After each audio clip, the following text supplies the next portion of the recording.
Okay, so I'm gonna work on those few problems that we couldn't finish the other day. I'm gonna start with the Pascal's principle problem. That's from Wednesday, question number 4. It says a 300 Newton weight sits on a small piston of a hydraulic machine. So the machine we are talking about is like this. A container with two openings, and one side has higher area than the other. And these are here the pistons that are free to go up and down, and it's filled with liquid inside. It says 300 newtons is on the small piston, and this small one, let's say area 1, is 2 centimeters squared. The large piston, A2, has an area of 50 centimeters squared. How much weight can the large piston support? So here we put 300 newtons. How much force do we how much force the other side can lift, or how much force we have to apply to balance it? It doesn't matter. So let's say the force here that comes out F, and we know that the equation says simply F1 over F. Okay. So this is F1 and F2. So F2 over F1 is A2 over A1. It has the same, the force ratio is same as the area ratio.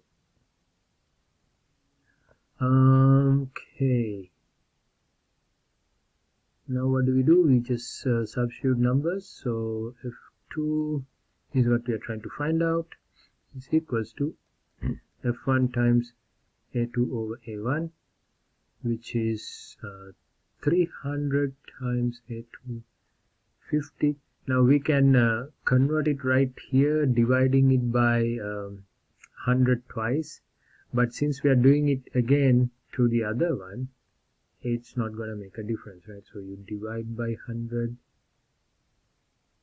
and here also divide by 100. So these going to get cancelled out anyways. What do we have? 25. So F2 is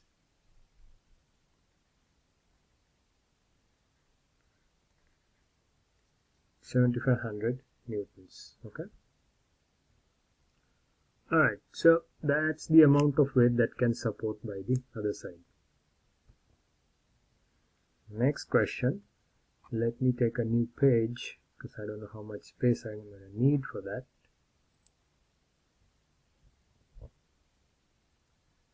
A U-tube with cross-sectional area, a U-shaped tube, not the U-tube channel. So we have this U-tube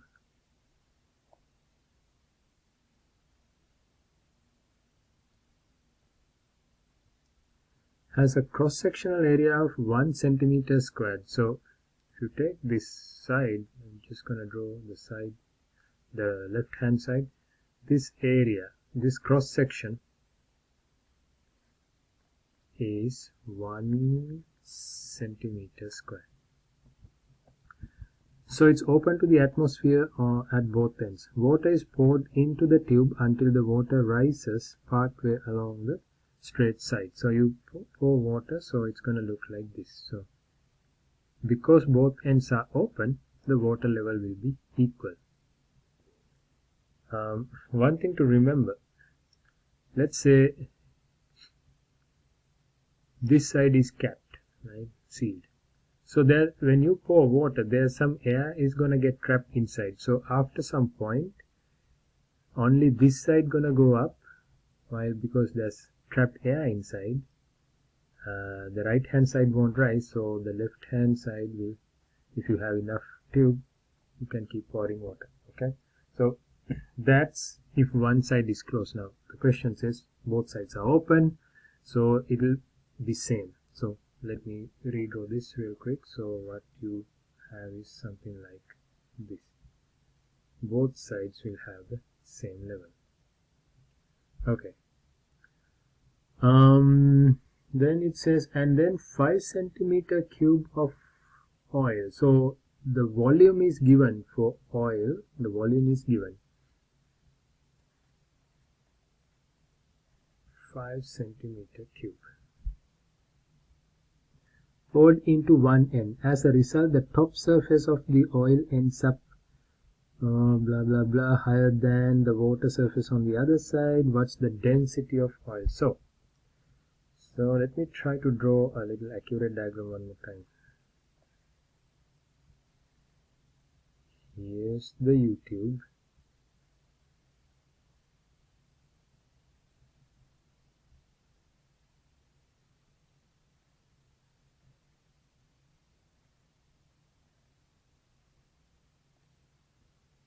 Initially both sides have same amount of same level. Water level was same here and here. Now you're gonna pour water. Now we don't know how much water in this. All we know is the cross section is 1 centimeter cube. Now think about it. We pour 5 centimeter cube. It's gonna be a cylindrical column of oil. How tall is it? Volume is area multiplied by length. Area we have 1 centimeter square, right? So volume is 5 centimeter cube, means length has to be 5 centimeters. So we're gonna pour a column of oil that is 5 centimeters tall. So when you do that, this side is gonna go down, this side is gonna go up. So let's say here's that oil, 5 centimeters, and it says as a result the top surface of the oil ends up 0.55 centimeters higher than the water surface on the other side. So when oil is pushing down on water, water goes up on this side. So this is water. So I'm gonna mark water as dots.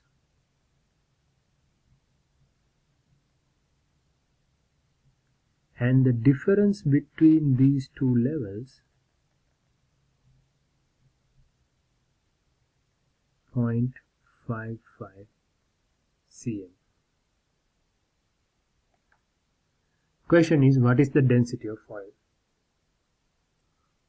Okay, asking what is density of oil. How do we do that? Alright, let's think about it. At this point we stop. I'm gonna take a break. You guys gonna think about it and then come back to the video, right? So I'm gonna make a break here. Okay, I'm back. So what do we do? One way to do this is, now it is important to figure out that the length of this column oil is 5 centimeters. So that's important. This is given for that 1 centimeter square cross section, so that we know how tall the column of oil is. What we do is, now here this is the oil and water interface, right, where water meets oil. So if you draw another parallel horizontal line to the other side, this side is inside water. Now what's the height of this water column above this level? We know this whole thing is 5 centimeters. Water level is 0.55 less than that. So this height of water on this side means from this line we draw, that's going to be 5 minus 0.55, which is 4.45 centimeters. So we have the height.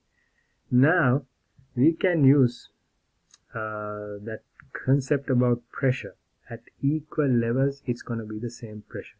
So whatever the pressure at this point,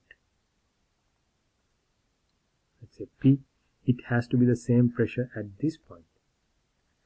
Because if you look through the bottom part, it's all water, right? Over here, it's all water. Equal levels inside the same liquid, equal levels, pressure has to be the same. So therefore, whatever the pressure on the right hand side by this line has to be the same pressure, because under that line is again water, has to be the same pressure.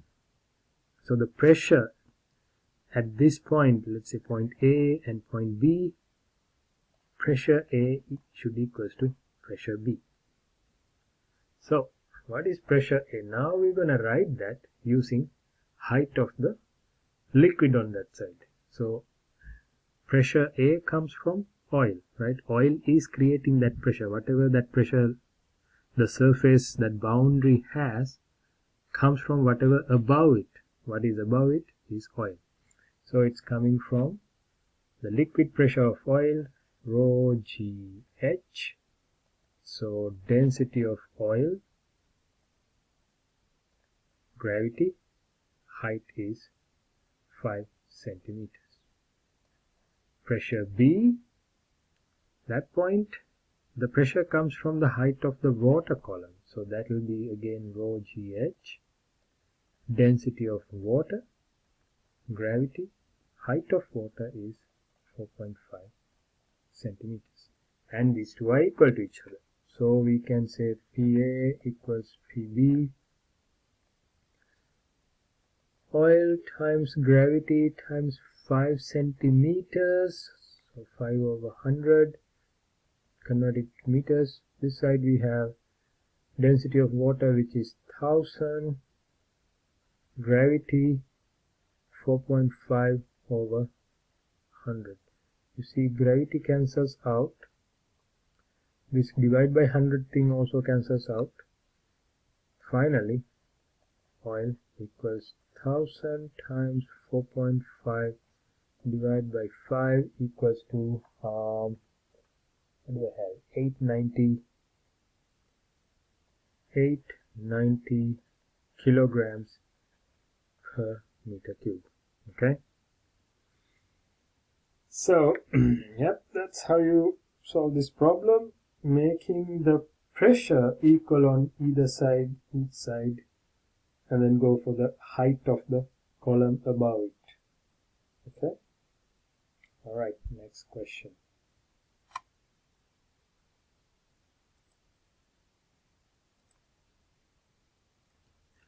Alright, so now we are moving on to the next set of questions which we discussed today, Friday. The last question, number 4, it says a rectangular raft has a surface area of 20 meters squared. So the top surface, we don't know the dimensions. It could be 4 by 5, 10 by 2, 20 times 1, something like that. Surface area is 20 meter square. Thickness, the height of the side is 30 centimeters. So this side is, you can say, 0.3 meters. It says when it floats without a load, there's nothing on the raft, just the mass or the weight of the raft. 20 centimeters remain above water level. So it floats high like this. So the water level will be like this. Right, so this side also water goes like this. So this is water. Here's another fish.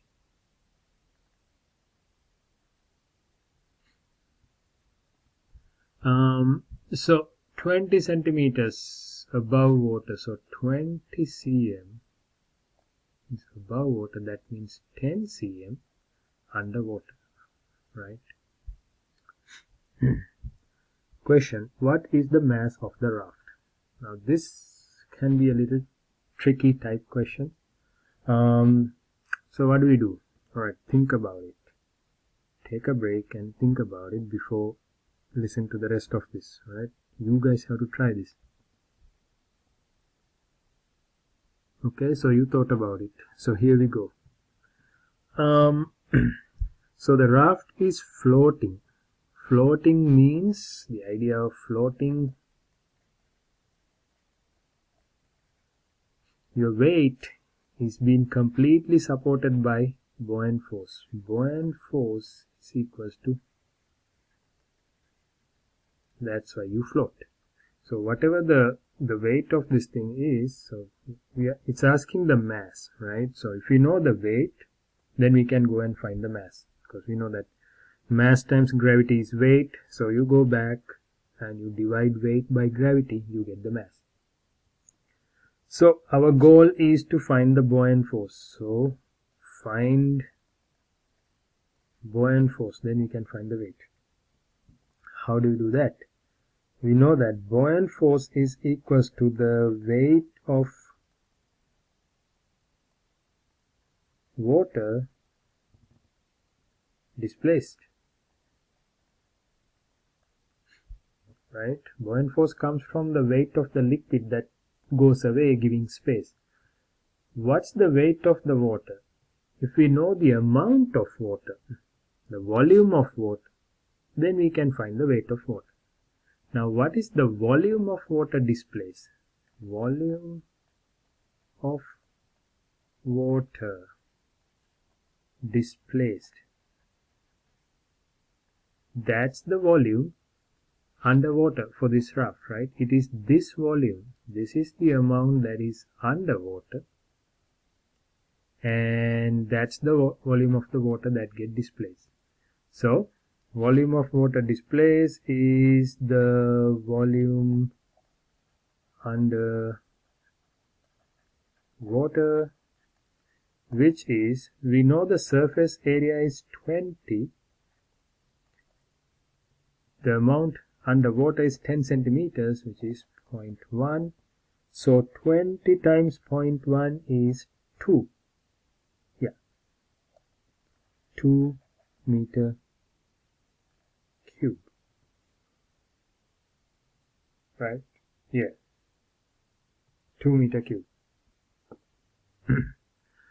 So the volume underwater is 2 meter cube. So the amount of water displaced is also 2 meter cube. So the volume of water displaced, this is 2 meter cube. Sorry.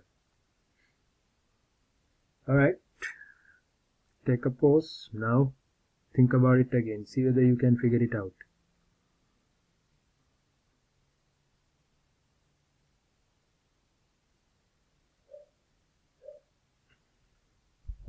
Alright, we have the volume of water displaced. So let's go back and find mass of water displaced. Mass is density multiplied by volume. Density of water is 1000 times 2 gives you 2000 kilograms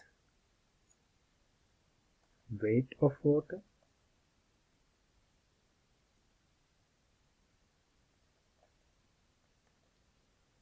That's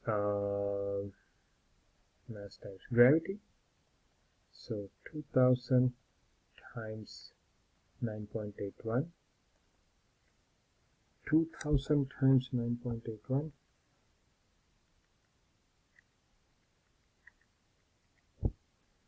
19,620. Weight of water is the buoyant force. Buoyant force is 19,620 newtons. Buoyant force is equal to weight of the raft.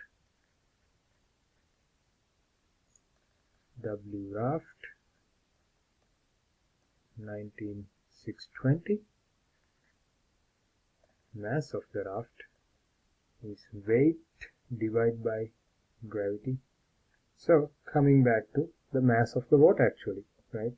Divide by 9.81 gives you 2000 kilograms. mass of the entire raft is 2000 kilograms. Actually, if you can see it, if you can see all these connections, weight of water, buoyant force, all that, at this point you can say, all right, here it's gonna be this. But it's always better to go through these calculations so you know what you are doing, you know why it is coming back to the same number. Okay, so the mass of this entire thing is 2000 kilograms. Next is asking, what is the max mass you can add to it if at least 10 centimeters has to be above water as a safety requirement? So now you're going to load this raft. So as you put more mass on this, it's going to sink little by little, right? So the safety precaution is at least 10 centimeters should remain above water. So the water level, this is the max it can get. 10 cm has to be above water. That means 20 centimeters we can allow. Alright, so let me erase this. Make some space. So 2000 kilograms, we need to write that down somewhere. 2000 kilograms. So mass of the raft is 2000 kilograms. What's the max? Now we're gonna put some mass on top of it. Question is, what's that? What is this mass? So water level is here now.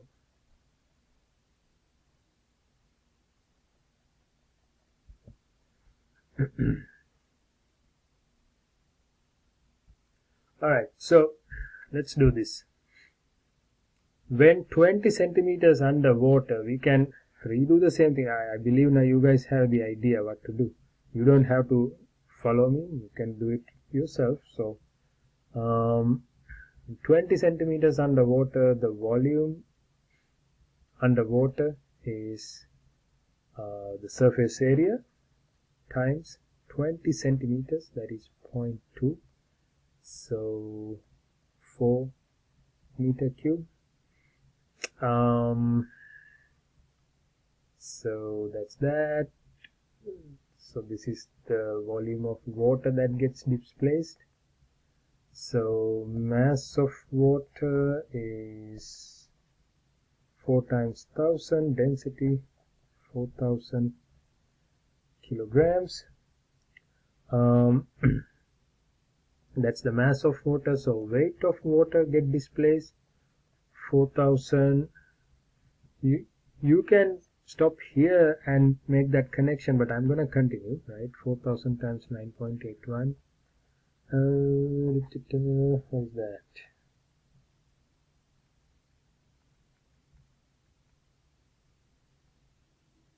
39240, which is the buoyant force. Now at this level, we have a much higher buoyant force, actually the double the buoyant force, right? So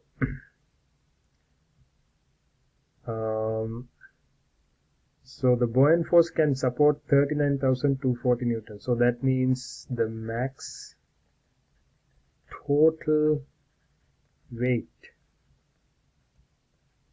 of the raft, total weight, the weight of the raft plus the weight added to that is 39,240 newtons. So this is the max safe weight it can handle. So what is the max total mass? Divide this by 9.81. 4000 kilograms. The raft already has 2000 kilograms in it, the mass of the raft. So the additional you can put, that's the question, right? What is the max mass you can add to it? So max extra mass is 4000 minus 2000. This is the mass of the raft. 2000 kilograms. So safely you can put 2000 kilograms. Alright everyone, that's that. All the best, and yep, have a good break.